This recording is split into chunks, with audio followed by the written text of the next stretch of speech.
Hey everyone, we're in for a special treat. Today we're heading out to Zabelis. And this area was dubbed the most spectacular gold mining district in Canada. As early as the late 1800s, millions upon millions of dollars of gold were mined. The area is so rich that even today, gold can still be found. In today's episode, we're going to focus on the Spud Valley mine. It was the second largest mine in the area, and we find everything from abandoned buildings, collapsed mine shafts, an abandoned mill, and so much more. This has to be one of my favorite abandoned mining areas on Vancouver Island. So without further ado, sit back, buckle up, and let's see what we can see. We live in a world of wonder, and it's up to you to find it. The path to life's mysteries is just one adventure away.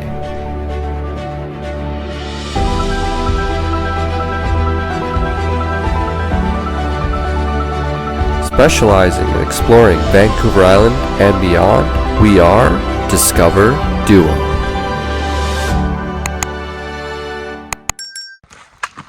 What are we doing today, Ethan? We are heading up to the Spud Valley mines. There is definitely the site of an old mill site. There's definitely a tramway that we're hoping we can find some remains of.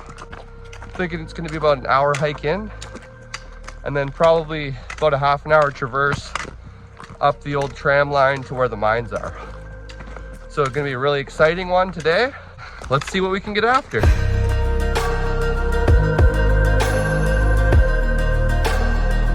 It's no small task making it to places like this on Vancouver Island. We traveled over 450 kilometers to get to this spot, but it was totally worth it. And we can't wait to make it back and find other mines in this area.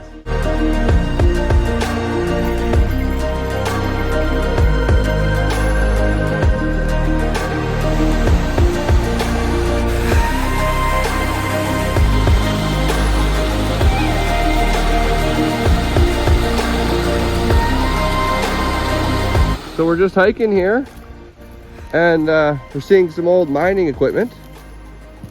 This to me would be the remnants of an old ball mill just chilling on the side of the road here. That's pretty cool. They would have put the balls right in there, started pulverizing the ore. A ball mill is basically a mechanical way to pulverize the ore. A big issue for the miners is extracting the gold from the ore. This method is so efficient, it's still used today. So it was funny, on our way up here, we actually bumped into somebody who I talked to online before, also a local to Vancouver Island, and he'd given me a few tips about the area. As luck would have it, we actually ran into him on the way up here. He gave us a few more tips on the area that we're about to head into. I think that's going to make for a successful trip today. When you're into exploring mines, it's kind of a small community. We had a feeling we were getting close to the mining area, so we threw the drone up, and sure enough, we saw a massive tailings pile in the distance. We also spotted a large clearing ahead, and we discovered that on the right, there was also a tailings pond. It didn't take long, and we were discovering artifacts left, right, and center. So we've already got close to the area, and we're starting to see something. This is definitely a mine. You can actually see the old timbers on the right there. And assuming it's probably a little bit too collapsed to make it into, it looks pretty rough. But here's a mine for sure. Yeah, there's no way we're getting in this one. Too small. Oh, look at this. There's some railroad tracks, yeah. And then we've actually got a nice little set spiraling around the corner going this way. So just over here, we saw like two sets of railroad tracks, one going into a collapsed mine. We figure there was probably another mine on this side that's been filled in. But we know that there's quite a few more mines on this side, and these ones should be a lot more interesting to check out. It's taken us years of research to figure out how to find these mines. There's a lot of work that goes into it. Luckily for us, we got good at it. So we're following an old overgrown road right now, and we're thinking this is going to take us right to the main Spud Valley mines. This was actually a rail bed at one time here. So we're thinking the We saw from the drone a massive tailings pile ahead of us. So this road should be taking us right there. We're seeing another really old wood stave piping. So you know we're in a really old gold area. We've seen these in lots of other mines before. So some more artifacts as we're heading across the creek here. We're thinking the mine must just be right up there. All right, so we got a little bit off track, but we know where we need to go now thanks to the drone. So we're gonna head this way and hopefully make our way right to the mine now. It's no joke going in the remote wilderness on Vancouver Island. The bush here is absolutely crazy, and a big part of our exploring is just bushwhacking and trying to make it from point A to point B. A lot of these areas are over 100 years old, so it's hard to traverse them. All right, we're pretty relieved. We found what we saw from the drone. Word to the wise, anytime you see a tailings pile like this, you're onto something amazing. What do you see up there? Well, we made it to the top of this tailings pile. It looks like there's at least 2 other ones that I can see, if not more. Seeing an old water pipe on the one side, and it's heading directly that way. So I think we're gonna see a mine straight up in no time at all here. It's funny, I guess all the wood that was holding this, it probably had wood on there. It's just all disintegrated, and that's probably what this stuff is, right? Oh yeah, look at that. There's a spike. Look at how cute that is. Yeah. It's a little gaffer. I feel like I'm seeing some type of structure up there. Yeah, oh wow, that looks cool. Yeah, that does look cool. Yeah, Wow, here's what is some rail. So we'd found the mill site for processing all the ore. Also the entrance to the number 7 shaft and the base of the aerial tramway. It also had a bunkhouse, cookhouse, as well as a powerhouse. Oh wow, look at that.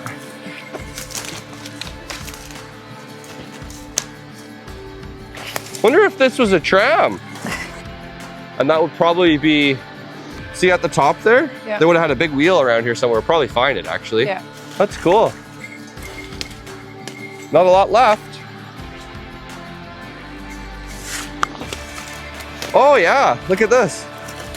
These are for transporting ore. See that? Yeah. There's just artifacts everywhere. What we found next was certainly one of a kind, and I couldn't believe my eyes on this one. What is this? This is a crucible, I think. And they would have actually melted down the ore Oh wow. right there. And that's where they would have got all their purified ore from. So that's really cool. Wonder if there's any signage on this guy anywhere. See there, this is where the ore would have come out, and then into probably some sort of mold to make usually gold buttons. And a gold button was a certain amount of gold that could be sold. There's actually remains of an old shovel. They probably would have used that when they were loading the bins. There's some grizzly bars on that side. They would have used the grizzly bars too to get rid of some of the more coarse, big rocks that they didn't want. We see tons of artifacts everywhere. Yeah, it's all over the We're place. gonna continue on. I'm assuming this probably was for carbide. I don't know if it says. Probably More doesn't. shovel. There's like a whole pile of shovels here. Oh wow, someone collected a whole whackload of shovels. Look at this. Is there a pickaxe? I don't No pickaxe. see one. That's too bad. A pickaxe would be really neat. Yeah, someone found a whackload of shovels here. There's more of the building up top. It might be worth having a look at that. So this is some sort of other wood base. See that here? Maybe they had, see there's big bolts? Maybe they had a big steam donkey here at one time. So here's a couple different kind of buckets that I'm assuming were used for transporting ore from one side to the other. So there's 2 different ones there. This one's an older one. It's kind of neat because it actually looks like a bucket. Couple baby spikes. Yeah, a couple spikes there, and we've got some sort of handle. Hard to say what that one's for. So there's a really neat artifact right here. Oh yeah. That's an insulator, right? Yeah, it's an insulator. That is awesome. Yeah, really neat. That's awesome. So let's see what it says. It says Dominion. Perfectly intact. Beauty. Really cool. Beauty. There's a couple more fittings here. Maybe that was for some ventilation pipe. And we have some sort of other big drum here as well.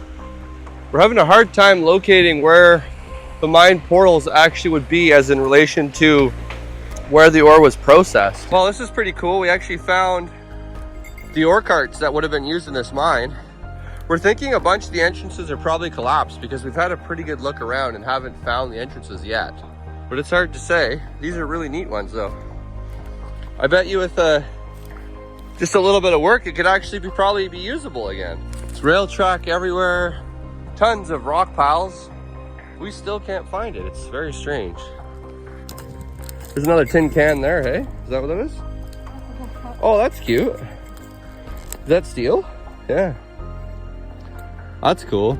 Does it have writing on the side of it? I don't know. It's hard to tell. Actually, if you look at the other side, I think I see flowers. Look at that. That's kind of neat. It almost looks like a little miner, doesn't it? Yeah, maybe. That's pretty cool. Light bulb!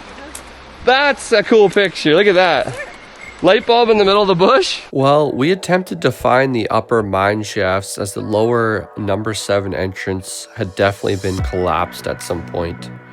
We made it up the hill about 1 kilometer, but it started getting really steep and we started losing daylight, so we decided to call it quits this time. Nevertheless, we had a hell of a time on this adventure, and we found so many artifacts we couldn't believe our eyes. But rest assured, it won't be long, and we'll be back to explore the abandoned mines of the Spud Valley. If you haven't already, don't forget to like and subscribe. As always, thank you so much for watching, and we'll see you on the next one.